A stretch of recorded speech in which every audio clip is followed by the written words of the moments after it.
welcome back to my channel, Beautiful Minutia. If you're new here, my name is Tiffany, and today I'm doing what I hope will be the first of several Victober reading vlogs. As I mentioned in my TBR video, Victober is my favorite time of year, so I just want to spend some time like kind of leaning into the coziness and being able to share what I'm reading with you. So what am I reading this week? Many things. So for actual Victober reads, I am reading The Warden by Anthony Trollope. I am not very far into it. I think like 4 chapters into it. I'm buddy reading this with Amy of Hearthridge.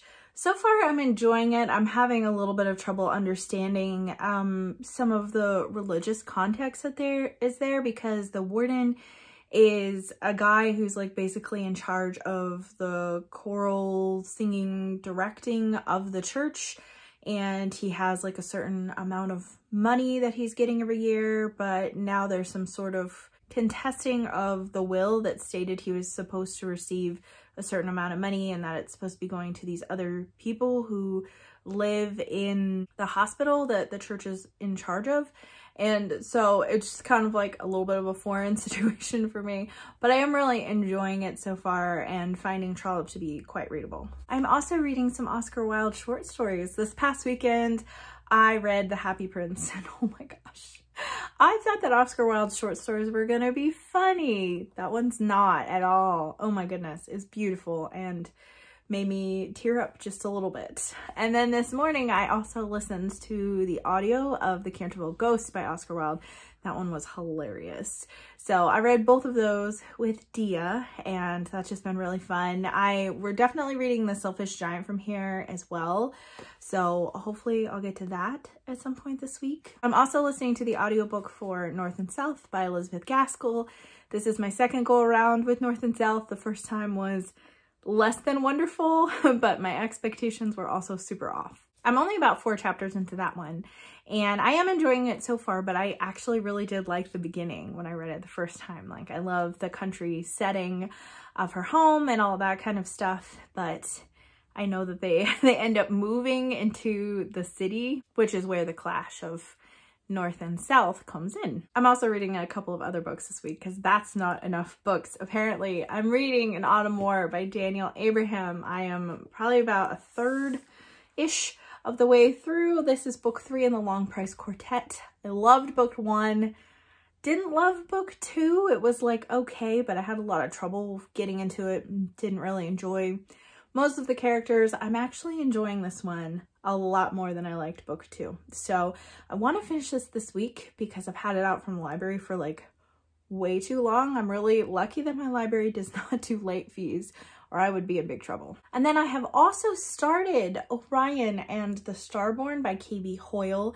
This is actually an advanced reader's copy that Owl's Nest Publishing was so kind to send me, and it is releasing on November the 15th. So I want to finish this before its release date so that way I can, you know, write reviews and pump it up and all that kind of stuff. I read Son of the Deep by the same author in the same publishing house earlier this year, and so I'm really looking forward to reading this one. This one's a sci-fi, and the main character, his name's Orion Kim, and I don't really know where it's going so far because I'm only like a chapter into it or so. But I also like the fact that the main character is Korean American, so that's kind of fun, and we'll see where it goes. It has like the loveliest cover, so I'm looking forward to getting more into this. So that's what I'm reading this week. It's a lot of things. It is many things, but I'm just excited about everything that I'm reading. And if you watched my September wrap up, you know that September was a really rough reading month for me and didn't enjoy a lot of what I read and had a hard time even motivating myself to read. So October is really kind of starting out with a bang. But anyways, I'll take you along this week and all that kind of stuff and update you on what I'm reading.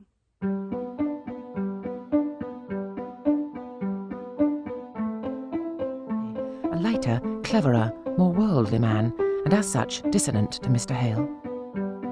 It was a relief to all three when Mr. Lennox said that he must go directly if he meant to catch the 5 o'clock.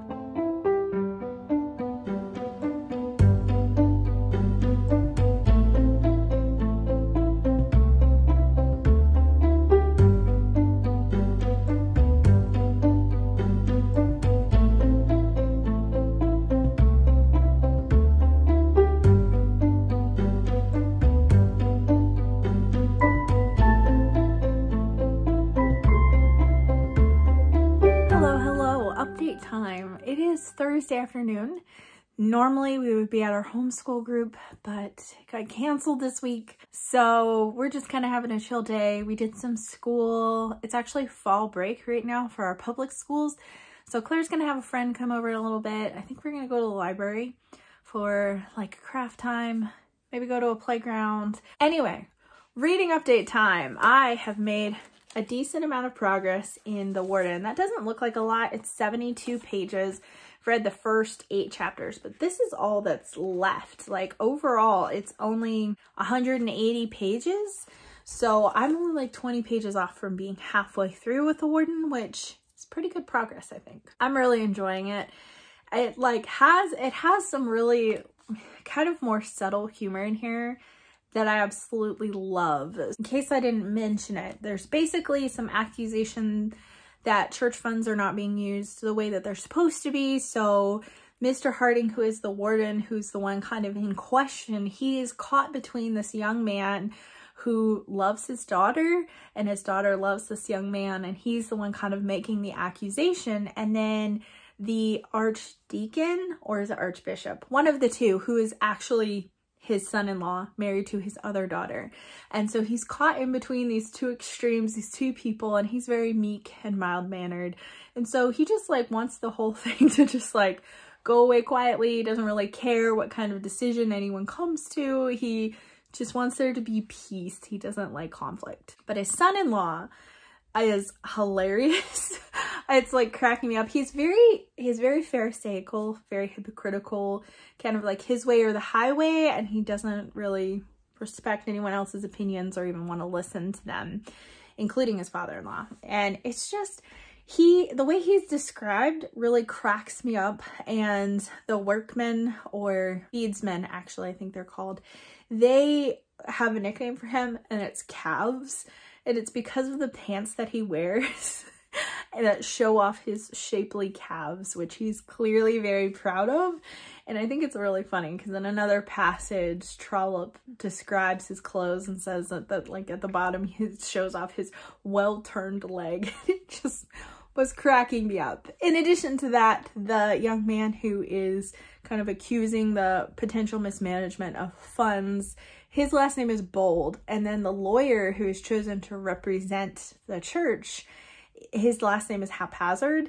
And I just think that that's really funny. And I like the use of names. It reminds me of how Dickens always chooses very fitting names for his characters. But I would say that obviously from what I see so far, Trollope's choice of names is far less subtle than Dickens, but still super enjoyable. I also read a Poe short story with Kelly. I read what was called Silence, a Fable, I think. It was very interesting. Definitely not a new favorite, but it was written very vividly, and basically the whole point of it is that man's greatest fear is silence. And it was interesting. I liked it a lot. The book that I have been primarily spending my time reading is An Autumn War. I'm like more than halfway, probably about 2/3 of the way through this one. And it is like totally my jam right now. It is what I am in the mood to be reading like all the time, which I'm sure some of you will be quite happy to hear. I actually have already had like Dia and Penny check in to see what I thought of this one so far, because they love this series and they both recommended it to me. And I loved book 1, but didn't enjoy book 2 all that much. And so it took me a while to be motivated to pick up book 3, but book 3 I'm really, really enjoying. So this is kind of really what I want to be reading. I'm also still listening to North and South on my walks with my dog, and I'm really enjoying that. I love Juliet Stevenson as a narrator. She's just, I love her so much. I think my favorite part about it so far is the description of nature where Margaret lives. She lives in southern England in Helston, and just describing everything that she loves about there is so beautiful. And I remember loving that the first time around, but they're about to go move to the north. And that's where I started liking the book just a little bit less last time, or a lot of it less actually. But I love the beginning and I love the nature descriptions, which makes me think that I want to read more Gaskell that's set in the countryside. So for those of you Gaskell fans in the comments, which Gaskells have more like nature descriptions, take place more in the countryside rather than the city? Because I love how she writes that. Also, I was saying in our Discord chat this morning that I was having flashbacks to Emma because Margaret's mother is chronically ill. And when Margaret's upset, learning that they're going to have to move, her mother doesn't know yet, and she thinks Margaret's sick. And so she recommends that she goes to bed with a basin of gruel. And it reminded me of Mr. Woodhouse from Emma in his hypochondriac state, and recommending that everyone needs to have a basin of gruel that's perfectly smooth, no lumps in it, every single day. And that's what it reminded me of. So I had to post about that in the Discord this morning. So anyways, that's what I have been reading. Hopefully I will get some more reading done today. I know there'll be a decent amount of kind of running around happening today, but I'm loving everything that I am reading. I haven't yet got to another Oscar Wilde short story, and I have not picked up Orion and the Starborn all week because anytime I haven't been reading something Victorian, it's been this. It's been this. So hopefully I can get more of this read today because I just want to sit around and read it. It is making me just like want to read all the time. And it's been a while since I felt that way. Okay, I have stuff to do, so I will get those things done before my daughter's friend comes over and keep you updated about what I'm reading.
Some Holmes, and I don't know if I'm gonna read this book anytime soon or not.